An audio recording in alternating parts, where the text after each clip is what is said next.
बच्चों, अब तक हमने 7 लेक्चर्स दिए हैं विद्युत आवेश तथा क्षेत्र चैप्टर पर। हमने इसके पिछले लेक्चर में यानी लेक्चर 7 में एक थ्योरी दिया था विद्युत क्षेत्र रेखाएं तथा विद्युत फ्लक्स। अभी यह हेडिंग पूरी नहीं हुई, अभी बहुत अधूरी है। बीच बीच में कुछ अड़चने आ जाती, जैसे राम रावण युद्ध होने जा रहा था, बीच में कोई दूसरा राक्षस आ गया।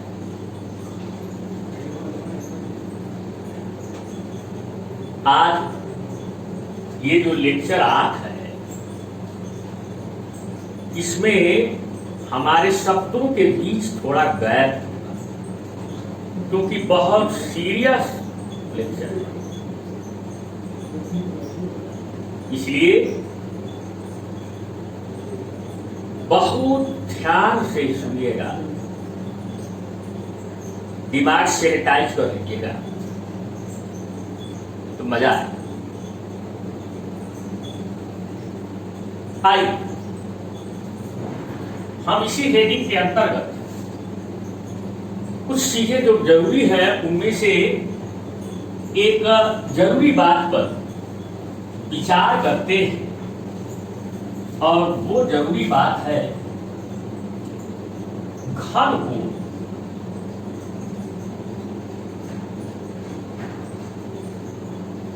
इंग्लिश में इसको कहते हैं सॉलिड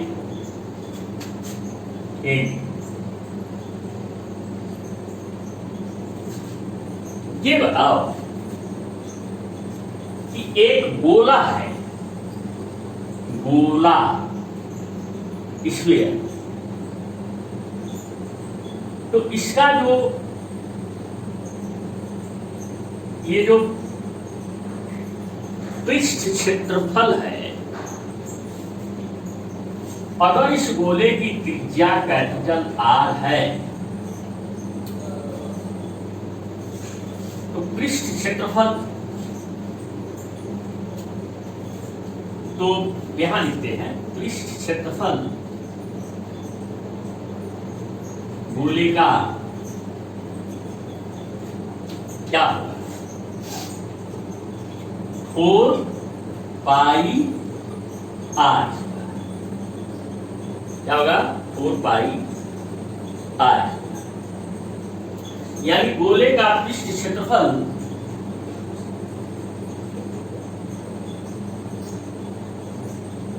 किसके अनुक्रमानुपाती है, किसके डायरेक्टली प्रोपोर्शनल है? 4 पाई के ना, तो कांस्टेंट है r स्क्वायर। गोले के पृष्ठ का क्षेत्रफल गोले की त्रिज्या के वर्ग के अनुक्रमानुपाती होता है। चल, ये बात तो खत्म। अब आप 2 समकेंद्रीय गोले, वृत्त नहीं, गोला, गोला, गोला त्रिविमीय आकृति है, 3 डायमेंशनल है, और वृत्त द्विविमीय आकृति है, 2 डायमेंशनल है। गोला ऐसे, गोला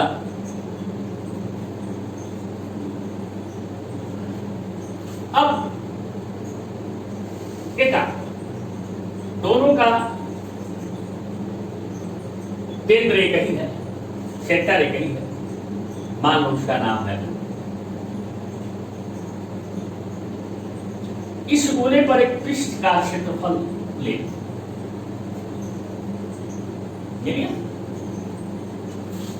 और इस पृष्ठ क्षेत्रफल के किनारों को केंद्र से मिला दो। ऐसे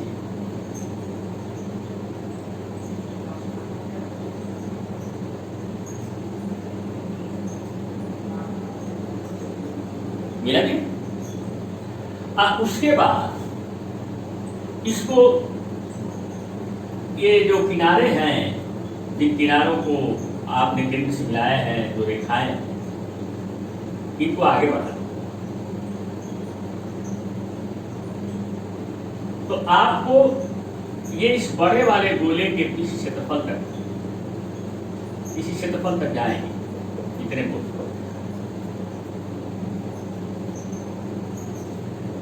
ये जो रेखाएं देख रहे हैं ना आप, छाता देखे होंगे, छाता, अम्ब्रेला। जब बारिश होती है और जब उसको ऊपर उठाते हैं तो जहां जहां तक उठाते हैं वही वो है, सेंटर है। और जो छाता की तीरें हैं तो स्टील की बनी होती है, वो सब ये रेखाएं।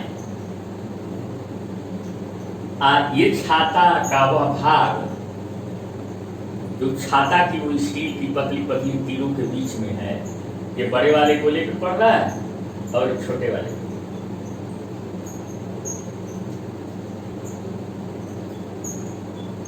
बताओ,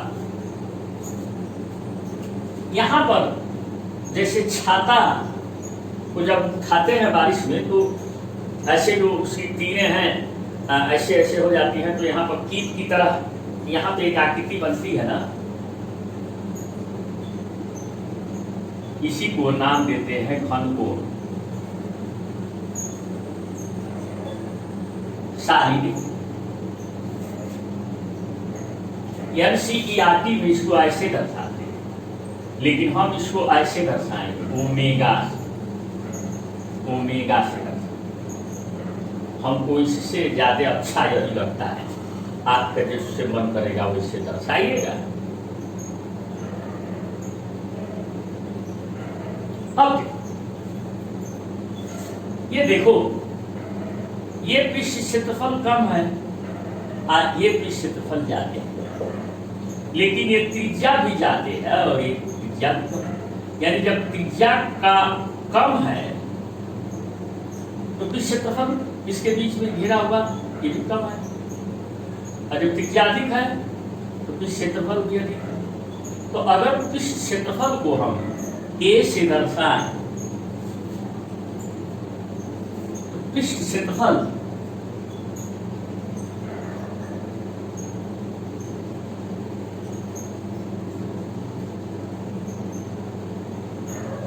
A इस प्रोपोर्शनल या क्रमानुपाती है, किसके त्रिज्या अधिक है तो पृष्ठ क्षेत्रफल अधिक है, त्रिज्या कम है तो पृष्ठ क्षेत्रफल कम है। लेकिन त्रिज्या पर निर्भर नहीं करता, ये गोले के पृष्ठ क्षेत्रफल है। और अभी इसके पहले हमने क्या बताया है? हमने बताया है कि गोले का पृष्ठ क्षेत्रफल त्रिज्या के वर्ग के अनुपात होता है। तो ये त्रिज्या का वर्ग यहाँ कम होगा तो पृष्ठ क्षेत्रफल कम है, ये त्रिज्या का वर्ग ज्यादा होगा तो यहाँ पृष्ठ क्षेत्रफल ज्यादा है। तो यह अनुपाती होगा त्रिज्या के वर्ग, त्रिज्या के वर्ग। अब कोण की तरह इसमें भी बराबर करेंगे तो नियतांक यही है, घनकोण सारी देंगे। हम इसको ऐसे न दर्शा करके हम इसको ऐसे दर्शा देते हैं, ओमेगा आर।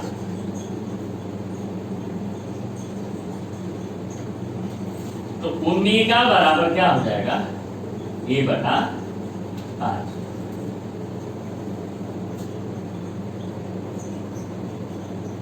A क्या है? गोले का पृष्ठ क्षेत्रफल है और आर गोले की त्रिज्या। यदि यह A R स्क्वायर के बराबर हो जाए हालांकि यहाँ भी इसका भी मात्रक का अगर बात करेंगे तो ए का भी मात्रक मीटर वर्ग होगा और आर का भी मात्रक मीटर वर्ग होगा, पड़ जाएगा। तो कोई बीनी डायमेंशनल यूनिट यहाँ नहीं, लेकिन हम इसका एक पूरक मात्रक कॉम्प्लीमेंट्री यूनिट यहां देते हैं, स्टेरेडियन। स्टेरेडियन। अब एक स्टेरेडियन घन कोण कैसे आप बताएंगे? यदि ए का मान आर स्क्वायर के बराबर होता है, यानी गोले का पृष्ठ का क्षेत्रफल उतना ही लीजिए जितना कि त्रिज्या का वर्ग, ये दोनों कटेगा तब ओमेगा बराबर 1 स्टेरेडियन। यानी किसी गोले के त्रिज्या के वर्ग के बराबर क्षेत्रफल के गोले के पृष्ठ के क्षेत्रफल द्वारा गोले के केंद्र पर अंतरित घन कोण एक स्टेरेडियन होता है। चलो भाई, हालांकि अब ये घन कोण की जो परिभाषा है, जो इसकी थेसिस है, अभी भौतिकी में, फिजिक्स में उपयोग के लायक नहीं है। क्यों नहीं है? आइए हम बताते हैं। तो एक काम करते हैं, हम यहां बगल में एक घनकोण बनाए के अब छोड़ देते हैं, ताकि जरूरत पड़ेगी तो हम लोग इसको देखते रहेंगे। ये है ओमेगा और ये है ई और ये है आर, तो ओमेगा बराबर ए बाई आर। चलो भाई, ये तो आ गया। अब इसको हम यहीं अधूरा छोड़ देंगे।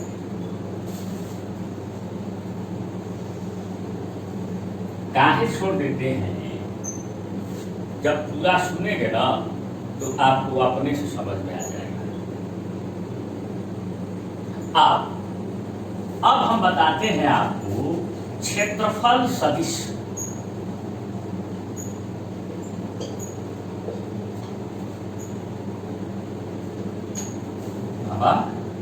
Area vector.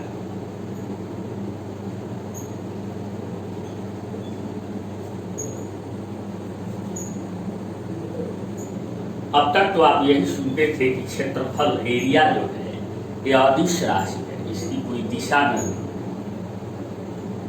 लेकिन हम आपको बताते हैं, कभी कभी क्षेत्रफल का झुकाव यानी ओरिएंटेशन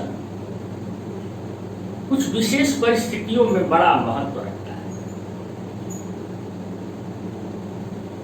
और उस झुकाव के महत्व ने इसको सदिश की भांति व्यवहार करने पर मजबूर किया।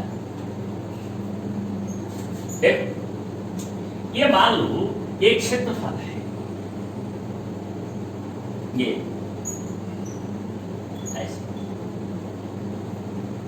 ऐसे रखा हुआ है, लेकिन याद रखना ये क्षेत्रफल ऐसा हो कि इसके हर बिंदु पर, किसी भी बिंदु पर लंब डालें तो सब समांतर। ये कब संभव होगा? जब यह समतल है, प्लेन समतल क्षेत्र। अब हम मान लेते हैं कि क्षेत्रफल का मान a है, ये मीटर वर्ग, ये सेंटीमीटर वर्ग, जो भी यूनिट आप लेते हो वैसा है। तो इस पर लंब दिशा में क्षेत्रफल सदिश होता है। ए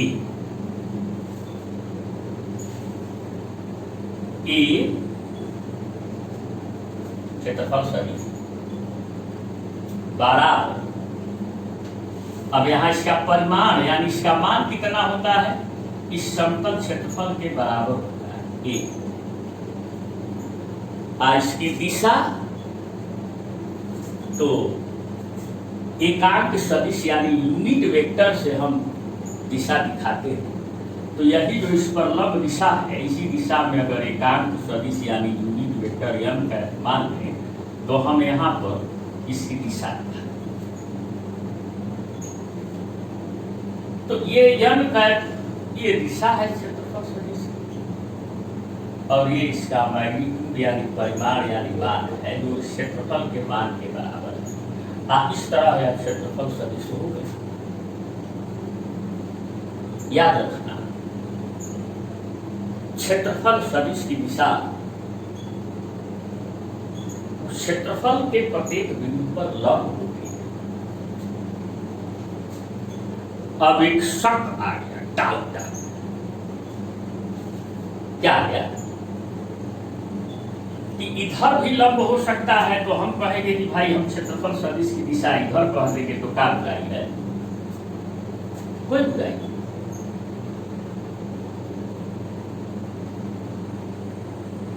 समतलीय क्षेत्रफल सदिश की दिशा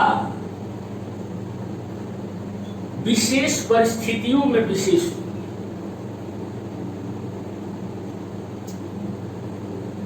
इसके निर्धारण के बारे में अंतर ज्ञान आपको अभी आगे हो जाएगा कि हम इधर उचित रखेंगे कि इधर दिशा इधर रखना उचित समझेंगे कि ऊपर समझेंगे। लेकिन हाँ, एक बात तो तय है, एक परफेक्ट बात है कि अगर कोई बंद पृष्ठ है, जैसे ऐसे बंद पृष्ठ कोई गोला हो, पचका पुचका हो, चाहे गोला हो चाहे कुछ भी हो, चाहे ऐसे बंद पृष्ठ है, तो इस बंद पृष्ठ पर अगर कोई पार्ट अगर आप क्षेत्रफल का लेते हो, कोई भाग लेते हो, समतल भाग लगभग, तो क्षेत्रफल सदिश की दिशा इस बंद पृष्ठ से बाहर की ओर होगी। तो बाहर की ओर भी एक लंब जाएगा, भीतर की ओर भी एक लंब जाएगा,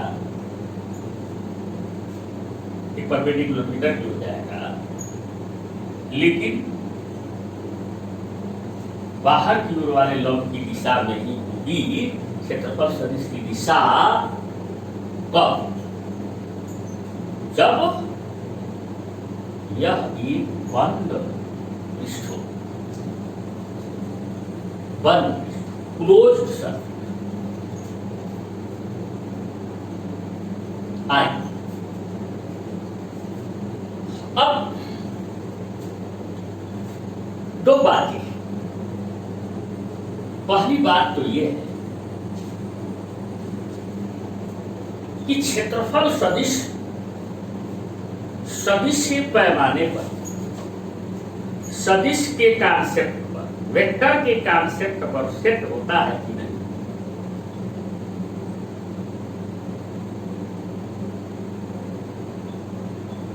और दूसरी बात यह है कि इसका उपयोग कहाँ होता है। आप चलो अब हम उस पे चर्चा। यह मान लीजिए अभी हम बनाते हैं, थोड़ा फिगर हमारा गड़बड़ हो जाता है, लेकिन समझिएगा। एक प्लेन है और एक ये भी प्लेन है। प्लेन माने समतल हम बनाए हैं, थोड़ा सा झुका हुआ है।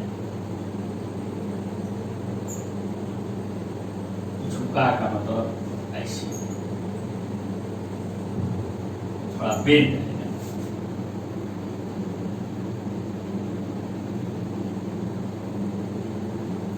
और ये झुकाव कोण दोनों के बीच में थीटा है। चल भाई, हमने मान लिया ये पिंड है, झुका हुआ है और झुकाव थीटा है। आए आपने जब सदिश विश्लेषण वेक्टर एनालिसिस के बारे में 11th में पढ़ा था, तो आपने क्या कहा था? आपने क्या देखा था? आपने देखा था कि अगर कोई वेक्टर ए है तो उस वेक्टर माने सदिश का घटक कंपोनेंट या एक दिशा में, जिसको हम एक्स अक्ष कहते हैं, ये थीटा के ऊपर है, तो इसका ऐसे यहाँ से लंब डालो ना, यहाँ तीर लगाओ, तो इसकी लंबाई यानी इस सदिश का घटक क्या होगा? Component A cos theta. सुना है आपने? ये लंबाई ए कास थीटा, अलग दिशा में ए साइन थीटा।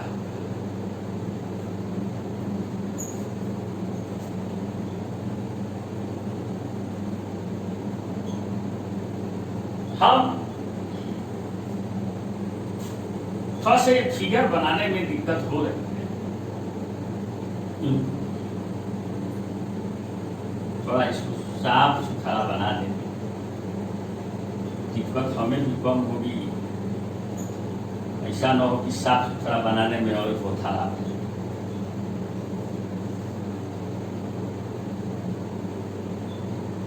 कोशिश करने में बुराई क्या है?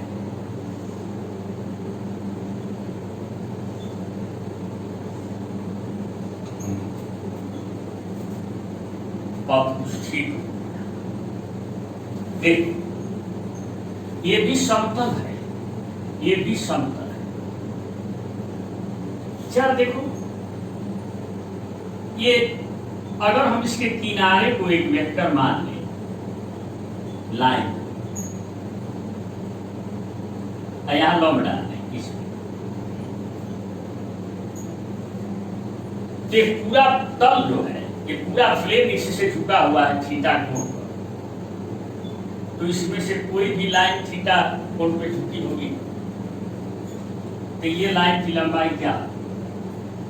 अगर इसकी लंबाई जो होगी, मान लीजिए A1 है, तो ये लाइन की लंबाई क्या? A1 कास थीटा, क्योंकि ये भी थीटा ही। उसी तरह से इस क्षेत्रफल, इस लाइन से सटी हुई दूसरी लाइन खींचे,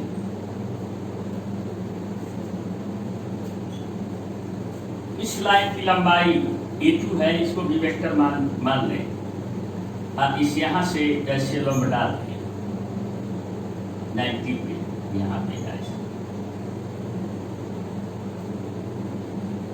तो इसकी लंबाई क्या है?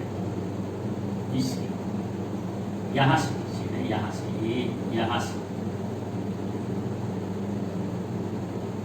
तो इसकी क्या? A2 कास। ऐसे ही इस पूरे झुके हुए तल को पतली पतली पतली पतली लंबाइयों में बांट, इसे बना हुआ मान लें, तो हमको उनके सभी के घटक इस तल के समांतर ऐसे ऐसे ऐसे ऐसे मिलेंगे।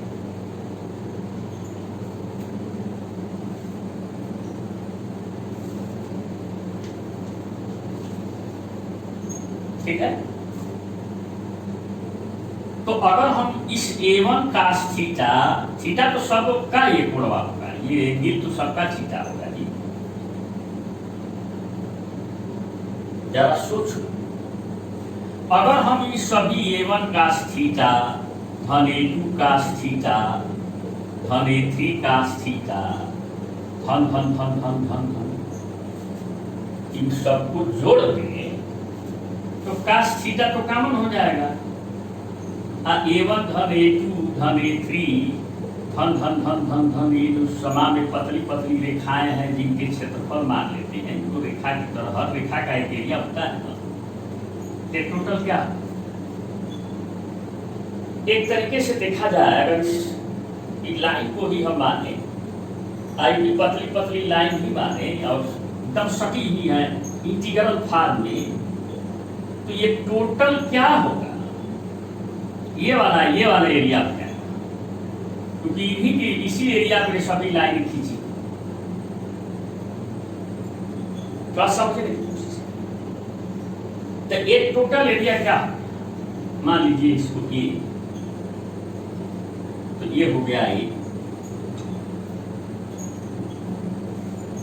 तो अभी टोटल क्या हो गया, ए का थीटा।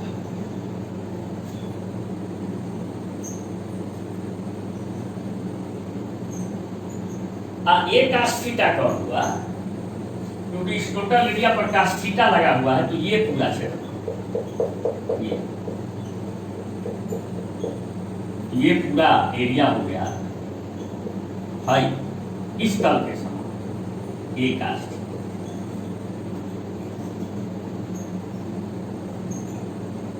मतलब साफ है कि अगर कोई क्षेत्रफल है, समतल है, प्लेन, इस पर थीटा एंगल पे कोई एरिया झुकी, यह एरिया ए है, तो इसका प्रोजेक्शन इस तल पर, प्रोजेक्शन माने छाया, या हम उसको कहते हैं पूरा है प्रक्षेप,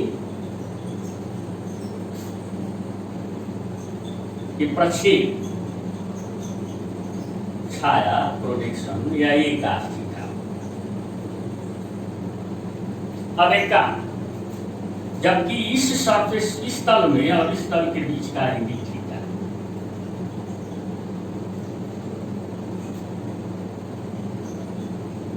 आप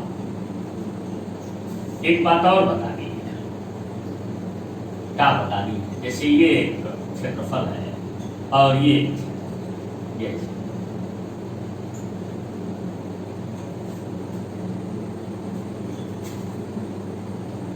तो ये क्षेत्रफल, ये जो एरिया है इस पर लंब दिशा इधर है, ये जो एरिया है इस पर लंब दिशा है, ये जो एरिया है प्लेन है और ये ए है, तो वेक्टर ए इसका परिमाण तो ए, इनके बीच का कोण थीटा है, ध्यान से देखो। तो है इस पे लंब परपेंडिकुलर आ है, नीचे वाले पे लंब परपेंडिकुलर के बीच का कोण भी क्या होगा, ये तो थीटे होगा, काहे नहीं होगा, इसको जैसे ढक्कन हो ऐसे है और इस पे परपेंडिकुलर है, नहीं ये कलम जो है हमारे हाथ पे परपेंडिकुलर है, नीचे वाला है, आइए इससे ऐसे, तो अब इस हाथ को ऐसे थीटा ऐसे झुकाओगे तो ये जो लाइन है ये भी इधर से थीटा में झुक जाएगी, अब फिर इसको हम पट करेंगे पेपर, बाकी ज्योमेट्री से आप ज्यामिति से देखते रहिएगा,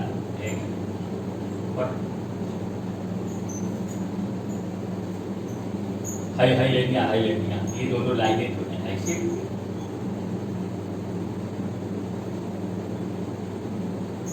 तो ये वेक्टर ए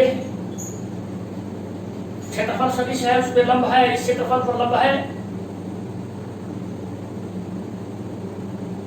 तो इसका प्रक्षेप यानी छाया इस क्षेत्रफल पे क्या होगा, ये काश थीटा।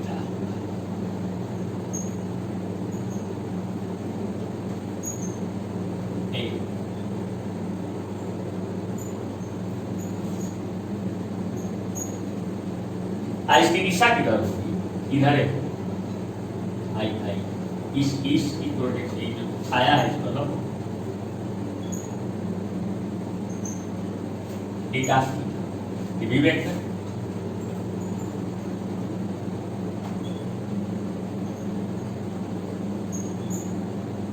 ठीक उसी तरह से तो हो रहा है, जैसे वेक्टर ए है तो थीटा एंगल पे उसका घटक हो जाएगा ए का थीटा।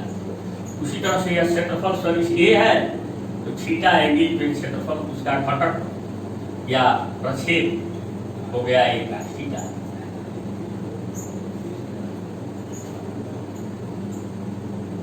हालांकि इस दिशा में एकांक सदिश लगा करके ऐसे एम पैर लिखना था तो, लेकिन मैंने आपको समझ लेंगे क्योंकि ये परिमाण के लिखे तो तीर नहीं लगाना चाहिए, दिशा दिखाना चाहिए, दिशा दिखाना चाहिए।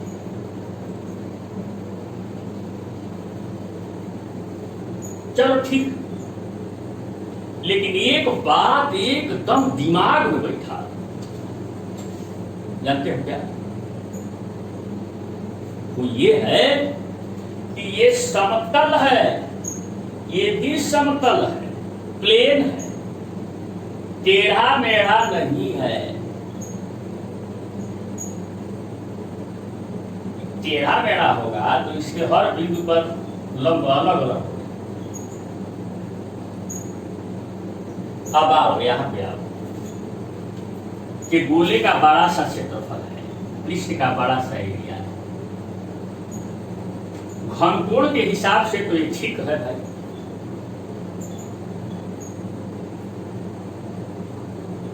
लेकिन क्षेत्रफल सदिश अगर इसको तुम दिखाना चाहो कि हम ये एरिया ए है और हम फट से कहें कि इस पर लंब दिशा में एरिया वेक्टर ए हो गया तो गड़बड़ हो जाएगा।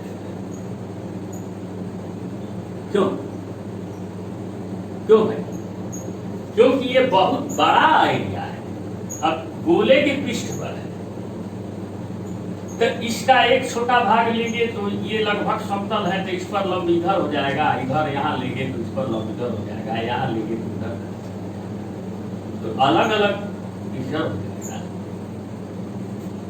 तो भला हम इसको कैसे क्षेत्रफल सदिश का नाम देंगे? संभव है नहीं। हाँ, घन कोण वाली परिभाषा तो ठीक है, ये तो मेरे को समझ में आती है, लेकिन हम इस क्षेत्रफल सदिश की बात तो यहां नहीं कर रहे।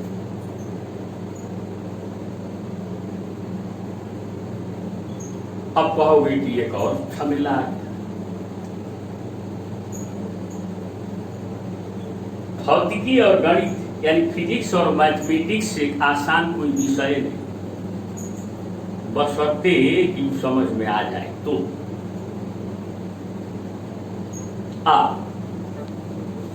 कब होगा मैं बता देख,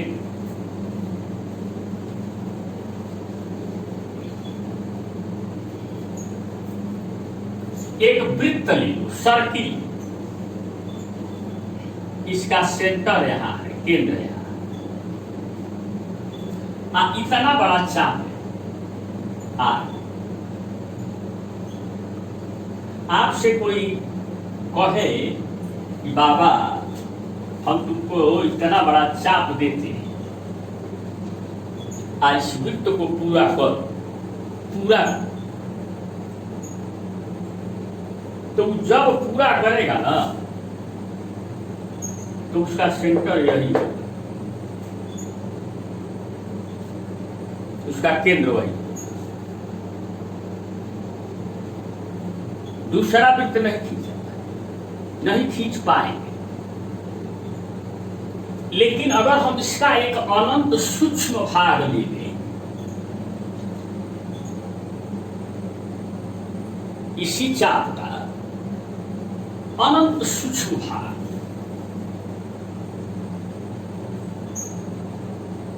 तो वो तो बिंदुवत अनंत सूक्ष्म, एकदम सूक्ष्म माइक्रोस्कोपिक है, तो वो तो एक सरल रेखा होगा, और जब सरल रेखा होगा तो उससे छोटा सा सरल रेखी बिंदुवत होगा, और उससे तो होकर के जितना चाहे उतने वृत्त जा सकते, आई हो जा सकता है, आई हो जा सकता है, कितना चीज।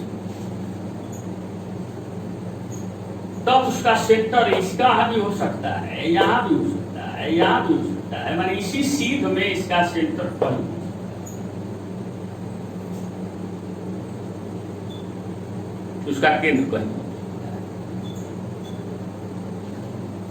उसी तरह अगर आप एक गोला ले लो तो गोले के पृष्ठ पर अनंत सूक्ष्म क्षेत्रफल ले,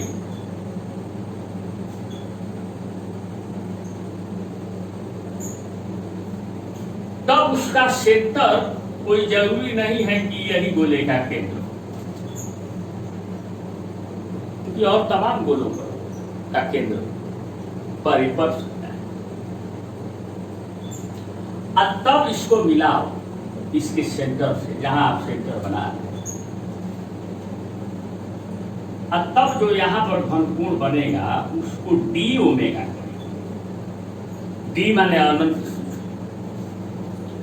और तब यह समतल होगा। और तब अगर यह एरिया ए है तो इसका एरिया वेक्टर हम ऐसे ए कह सकते हैं, अदरवाइज नहीं। अन्यथा हम उसको क्षेत्रफल सदिश कह नहीं पाए।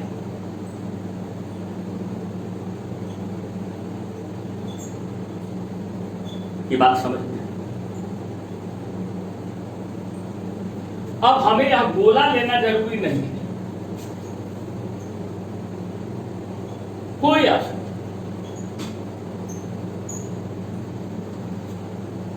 चलो अभी गोलवे लेते हैं। अब मान लो,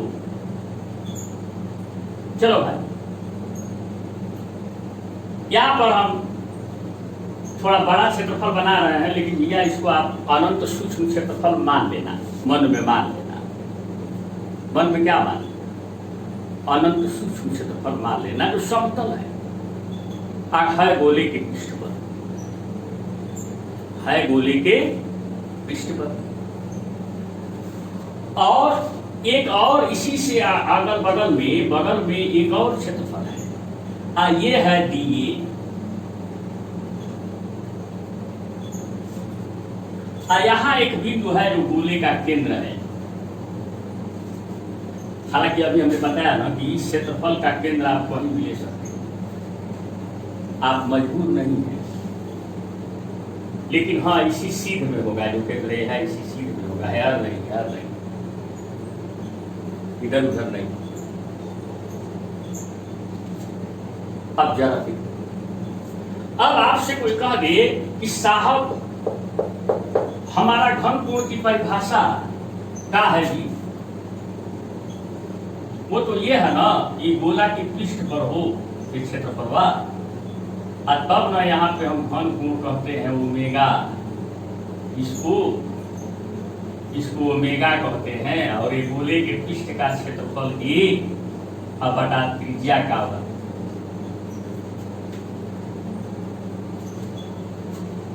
कहते हैं। अब आपसे कोई कहते कि सर ये बताइए, ये जो क्षेत्रफल है जिसका मान केवल डीए है और यह क्षेत्रफल सदिश इधर है, इसका मान डीए है, माने क्षेत्रफलवा का मान डीए है, क्षेत्रफल वेक्टर एरिया वेक्टर तो इसका लंब है। क्या ये गोले के केंद्र पर घनकोण बना सकता है, साइड एंगल बना सकता है?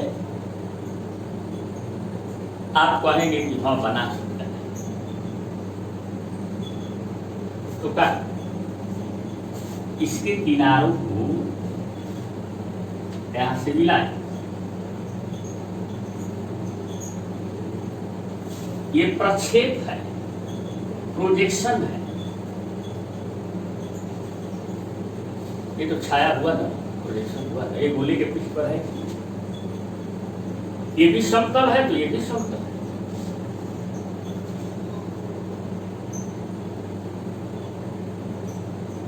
तो क्या नाम सूक्ष्म है? तो इसका मान क्या होगा? इसका जो इसका प्रक्षेप है, अभी हमने बताया कि इसका मान हो जाएगा डीए का थीटा, डीए का थीटा इसका हिसाब से। इसकी दिशा किधर होगी? जहां थीटा क्या है, इसके और इसके बीच का झुकाव है ये, ये थीटा है।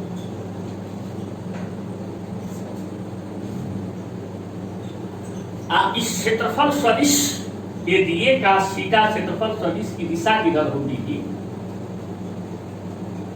ये थीटा है कि नहीं? ये दोनों के बीच का झुकाव यहाँ पर साफ हो। हमने कहा था कि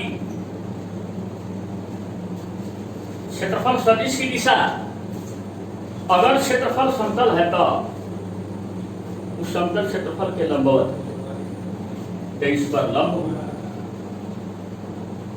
ये डीए का थीटा। इस दिशा में मान लो एकांक सदिश दिशा बताने के लिए आर ग्रह है तो आर ग्रह दिशा। जैसा कि आप बताए थे कि इस क्षेत्रफल से ऐसे डब्बा जिसे नहीं बताया कि ऐसे ही थीटा कोण से झुका हुआ है, ऐसे पट करके तो ऐसे हो जाएगा। तो अब इस लाइन और इस लाइन में ऐसे है, ऐसे थीटा ऐसे दबाएंगे ये इधर आ जाएगा। इसका मतलब कि इनके बीच का कोण भी कितना है? थीटे। तो हम यही परिभाषा लगाते हैं, यही डेफिनेशन यूज करने जा रहे हैं जो गोले के पृष्ठ पर वाला है।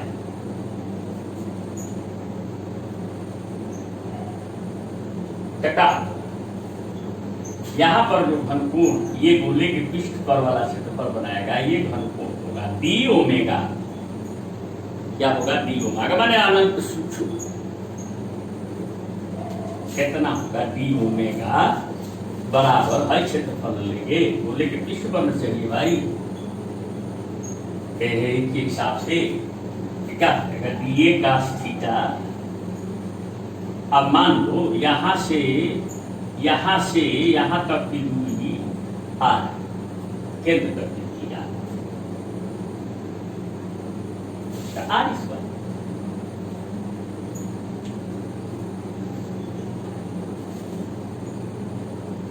ये बताओ कि ये जो लाइन है इस क्षेत्रफल पर लंब है कि नहीं? बोलो हाँ है। ये लंब है, परपेंडिकुलर है, लेकिन ये लंब किस पर है भाई? गोले के पृष्ठ पर है। और आप जानते हो गोले के पृष्ठ के प्रत्येक बिंदु पर गोले की त्रिज्या लंब होती है। तो ये गोले के सेंटर से होकर के जाए, ये त्रिज्या हो जाए, सेंटर से होकर जाए। लेकिन आप ये बताओ, जब यह किसी भी गोले पे पड़ सकता है तो कोई और भी गोला हो सकता है जिसका सेंटर यहां हो, तो वहां भी घनकोण बन जाएगा थोड़ा, लेकिन ये दूसरा होगा, ये डी ओमेगा दूसरा होगा, छोटा होगा, एक बन जाएगा इसी चीज। अब हमने कहा ना कि गोला लेना जरूरी नहीं है, जब इसको प्लेन लेना है। और हाँ ये है कि प्लेन जो होना चाहिए, ये समतल जो होना चाहिए, उस पे लंब दिशा में कोई भी बिंदु ले सकते हैं। उस समतल पे लंब दिशा में कोई भी बिंदु ले सकते हैं, क्योंकि अनंत सूक्ष्म है तो किसी भी गोले पे पड़ेगा तो उस पर कोई भी बिंदु ले सकते हैं इसके लंब दिशा में और उसको सेंटर की तरह मान सकते हैं। और जहां भी आप बिंदु लेंगे इस शीट में, उसको सेंटर मान के खींचे हुए गोले पर या सरफेस पड़ जाता अगर यह अनंत सूक्ष्म है। तो बच्चों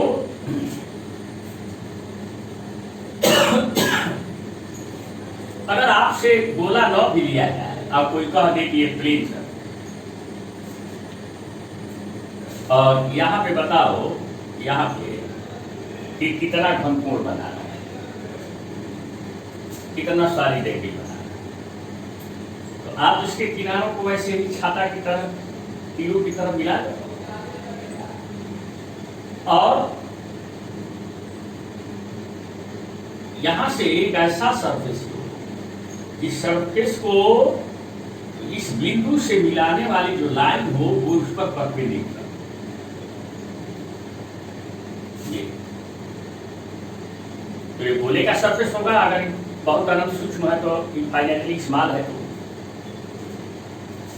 इस दिशा में मान लो आर का की डायरेक्शन है, ये एरिया वेक्टर,